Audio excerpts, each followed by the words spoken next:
The biggest box office star in the world. But in real life, Big Jack has his troubles. Touched and lucky to be large. First, charges of vandalism and assault. And now, cops say his sister may have been murdered. And also from Tinseltown today, tough guy James Caan in trouble with the law.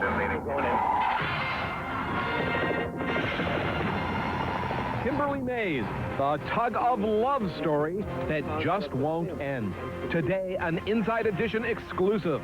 A family friend tells the inside story of how Kimberly's two sisters came to her rescue and brought her back to her real mom and dad. She ran away from home because she was unhappy, and she wanted to be with the Twigs. Just one question. It's an extreme sport, and its motto is, if you fall, you die.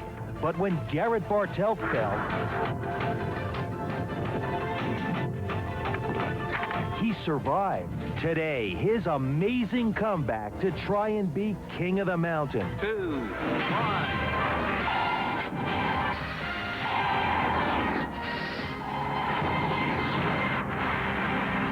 Hello, everyone. Thanks for joining us. I'm Craig Rivera. Bill O'Reilly is on assignment.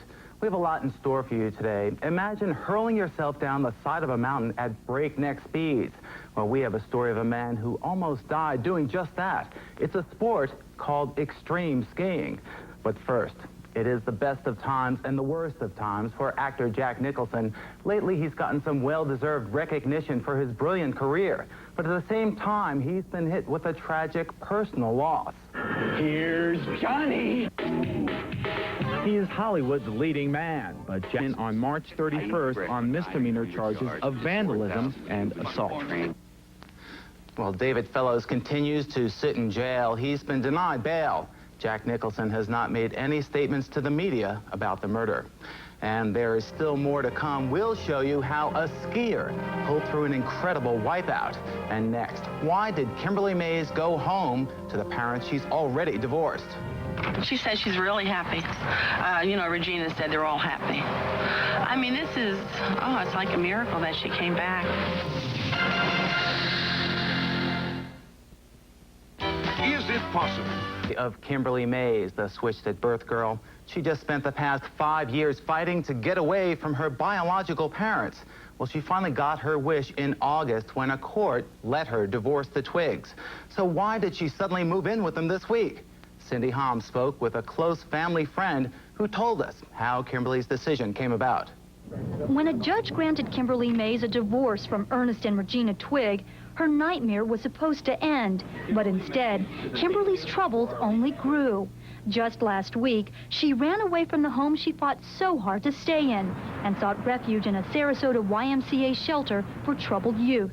And then, in the most surprising twist of all, Kimberly moved in with the Twigs, the same family she divorced. Regina came to my house. She comes almost every morning, and she ran in Tuesday morning, and she said, Helen, my prayers have been answered. Kimberly called me. She called me and said, Mom, I love you. I want to come home. Helen Havery is a longtime friend of the Twig family. She says it was two of Kimberly's sisters, Normia and Gina Twig, who prompted the surprising reconciliation. Two of her sisters decided they wanted to see how she was doing, so they went down to the Y where she was staying, and she was out. So they left a note at the desk, and it said that they love her, they're sisters, they'll always love her, and if she needs them to call. So she ended up calling, and she talked to the girls, and then she said, can I speak to Mom? And Regina got on the phone, and she said, Mom, I love you, I want to come home. Why the change of heart? Well, I don't think there was a change of heart. I really believe that she really loved them, and I think she was just pushed into a situation, and everything just snowballed. During the divorce trial, Kimberly made it clear that she wanted all ties with the Twigs severed. Kimberly, what is your greatest fear?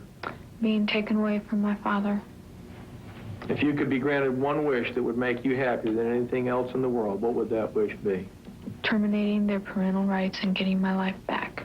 But according to Helen, Kimberly's bad feelings for the Twigs seemed to have faded. Regina said that when she met her after the phone call, she said that all the trial, the unhappiness at the trial just melted away, and they just loved each other. I mean, it just was like it never happened. And she said, Mom, I'm sorry about the trial. She said, you don't know how bad I wanted to talk to you. No one is really saying why Kimberly left her home with Robert Mays, only that she was experiencing normal teenage problems. She ran away from home because she was unhappy, and she wanted to be with the Twigs. And probably he didn't have any choice but to let her go.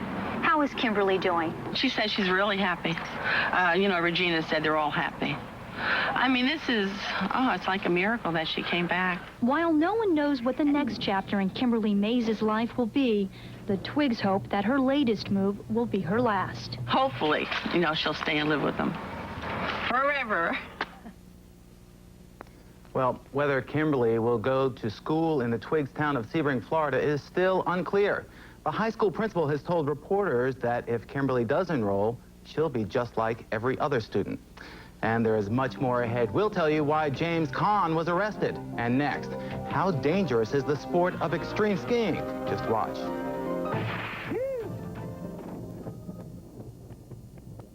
Every single turn.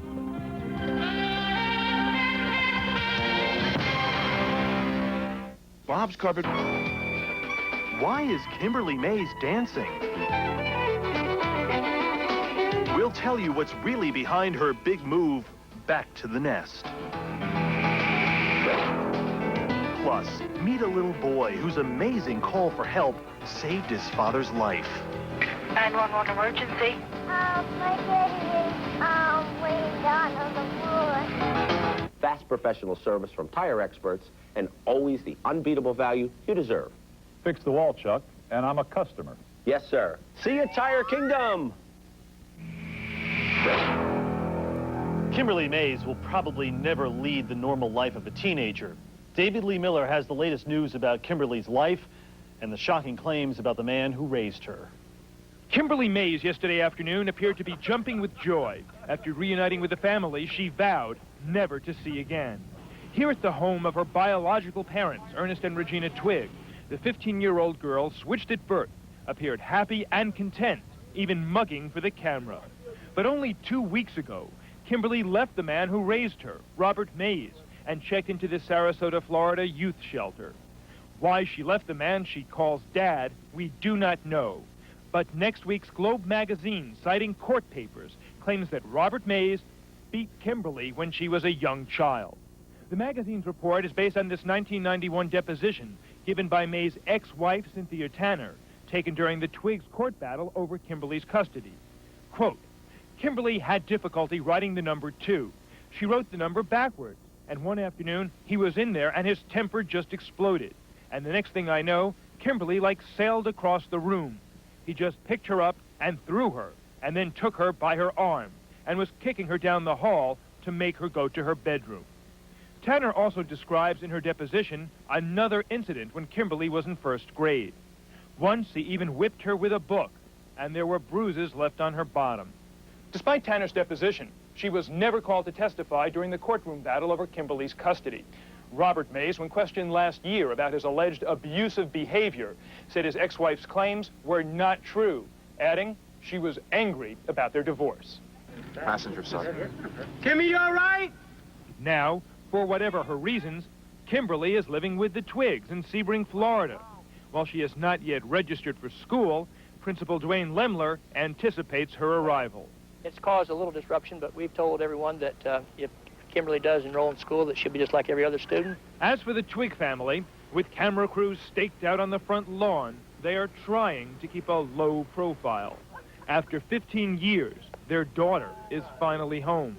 The question now is for how long? This next story is...